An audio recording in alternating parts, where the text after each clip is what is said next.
Bismillahirrahmanirrahim. Tidak bermadhab itu kan bisa dua konotasinya.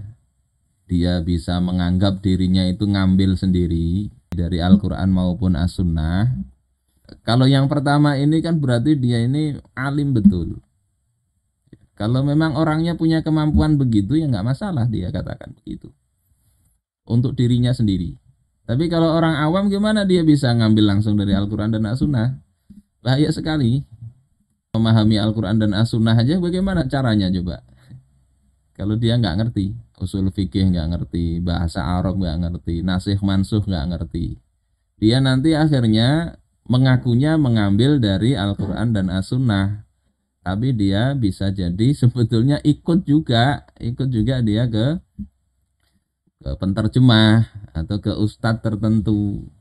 Yang ustadznya ini nanti ikutnya ke mujtahid yang lain, bisa jadi begitu. Kenyataannya, realitasnya bisa begitu. Karena yang namanya taklid itu kan dia sebetulnya tadi ada mutabi, ada ami ya. Ami itu yang nggak ngerti dalil lah mungkin. Yang mutabi itu dia ngerti dalil tapi nggak sanggup untuk kemudian dalil ini sampai ke hukum itu gimana itu. Nggak bisa mengelaborasi sendiri, nggak bisa. Ya dia bisa jelasin ketika membaca. Ya, ini dalil ini begini. Ya, dengan dalil ini begini. Karena kita baca maka kita ngerti. Itu masih mutabi itu. Kalau betul-betul mujtahid ya dia ada persoalan dia bisa simpulkan sendiri. Saya rasa walaupun dia mengakunya bukan dia tidak bermadhab, realitasnya tetap dia itu sebetulnya bermadhab juga. Jadi itu kasus pertama bisa begitu. Kasus kedua ada orang yang memang tidak bermadhab itu dia maksudkan tidak mengacu kepada satu madhab saja. Sehingga dia tetap meneliti banyak madhab itu, dia ambil mana dari pendapat madhab-madhab itu yang dalilnya menurut dia lebih kuat. Maka seperti ini juga nanti dia sampainya kepada madhab yang dia anggap lebih kuat. Dan ketika dia punya metode sendiri misalnya, itu memang statusnya naik, dia jadi mujtahid, bukan muqallid lagi, bukan muttabi. Insya Allah begitu. Jadi ungkapan tidak bermadhab itu perlu dicek maksudnya apa. Kalau mengatakan orang yang awam itu harus ngambil langsung dari Alkitab dan As-Sunnah, itu bahaya, saya rasa bahaya. Lagi tadi tentang orang awam ya, ada ungkapan orang awam itu memang nggak bermadhab. Jadi jangan, ketika ada ungkapan begitu jangan bermadhab itu dalam makna orang awam nggak bermadhab, itu memang nggak salah. Karena orang awam itu nggak harus dia itu ngerti ini mazhab dari mana gitu, nggak harus ngerti. Dia tanya kepada mu'alim, kepada tuan guru, ini hukumnya boleh apa enggak? Oh ini boleh. Ya, itu sudah cukup, dia bisa. Kalau dia percaya bahwasanya itu adalah hukum Allah yang betul, dia lakukan itu.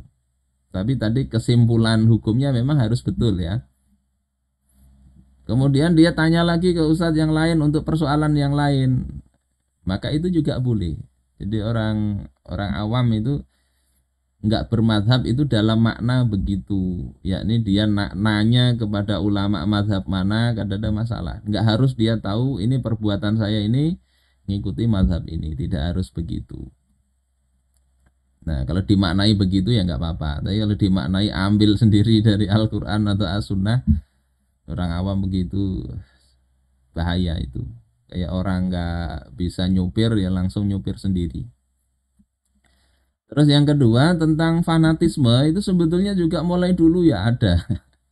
Ya, sejak zaman khilafah juga ada fanatisme itu. Makanya ada hadis-hadis palsu yang menjelekkan Imam Asy-Syafi'i dari pengikut mazhab yang lain, ada. Imam Abu Ja'far At-Tabari misalnya, dia dikucilkan oleh pengikut mazhab yang lain, bisa juga karena menyinggung imam mazhab tersebut. Jadi pernah begitu ada, dan itu walaupun ada itu bukan untuk dicontoh. Ya wajar, sebagai manusia kadang ada konflik, itu wajar. Tinggal kemudian kita jadikan seperti tadi, kita kedepankan itu sikap seperti Imam Asy-Syafi'i ya terhadap Yunus As-Sodafi tadi, yang walaupun nggak ada sama pendapatnya tetap berteman, berteman. Insya Allah kalau sama-sama itu yang diraih, dicari adalah keridhaan Allah, itu mudah terbentuk. Nah, di era kapitalis ini kadang yang dicari bukan keridhaan Allah, tapi lembaran-lembaran kertas merah. Nah, kalau sudah seperti itu, kata Imam Al-Ghazali, nggak bisa diselesaikan, sudahlah, jalan masing-masing aja. Jadi kalau persengketaan itu pertama karena safih, yang kedua karena hasad, nggak ada obatnya, kata Imam Al-Ghazali di dalam Ayyuhal Walad. Itu sudah jalan aja masing-masing. Tapi yang jelas kita secara pribadi anggap semua kaum muslimin yang bermadzhab yang lain mungkin ya, beda pendapat dengan kita, selama tadi dalam perkara-perkara yang masih ada apa, perkara yang sumber atau penunjukan maknanya dzanni, tetaplah itu ditolerir. Adanya mazhab perbedaan ini hendaknya kita sikapi dengan bijak lah, insya Allah begitu ya. Yakni kita kedepankan itu ketika perbedaan itu masih dalam kerangka atau ranah ikhtilaf, maka ditolerir. Terus yang kedua, kita itu tinggal di mana, itu juga menentukan mana yang afdolnya kita lakukan. Nanti kan ada begitu ya penjelasan di fikih itu. Kalau kita tinggal di ini masjidnya ini misalnya, yang sering jadi masalah itu kan gara-gara cara ibadahnya beda. Sementara di masjid itu heterogen. Di masjid itu, kampung itu apalah, bagaimana adat mereka, kebiasaannya bagaimana, ikuti nggak apa-apa. Walaupun itu kita menganggap mungkin bukan pendapat kita. Selama itu tidak haram menurut kita nggak apa-apa. Misalnya kunut misalnya.